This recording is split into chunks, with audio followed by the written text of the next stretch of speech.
ঘটনাটা অবিশ্বাস্য হলেও সত্য। আপনারা হয়তো অনেকেই দেখেছেন, আমি ফেসবুকে একটা পোস্ট দিয়েছিলাম, এখনো কোনো এমপি প্রার্থীর সাথে আমার দেখা হয় নাই, কেউ বলেও নাই আমাকে ভোটটা দিও। ওই পোস্টটা দেখেছে পৌর বিএনপি সভাপতি হাসিব ভাই। উনি আমাকে বলেছিল তোমার কাছে বাবর ভাই আস, যেমন কথা তেমন কাজ। ওই যে বাবর ভাই গাড়ি থেকে নামতেছে, হাসিব ভাই তাকে এই যে নিয়ে আসতেছে। ঘটনাটাই বিশ্বাস করেন আমিও অবাক হয়েছি।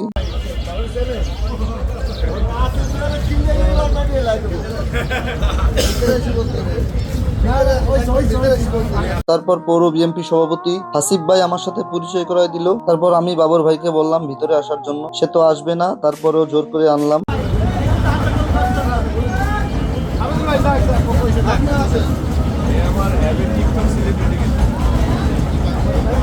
গোপালগঞ্জ সদরের একমাত্র ক্যান্ডিডেট যাকে সবসময় শহরে পাওয়া যাবে।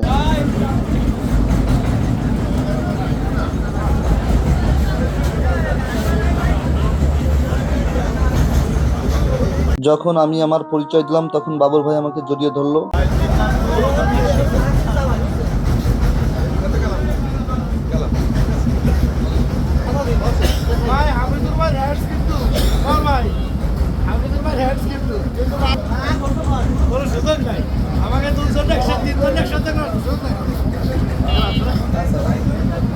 লোকটা আসলেই অনেক ভালো, ডাক্তার মানুষ তো, অনেক নরম ভদ্রলোক। আমার একটা ভোটের জন্য যদি আমার সাথে এসে দেখা করতে পারে, এইভাবে করলে তো ভোটারদের মন জয় করে নিবে।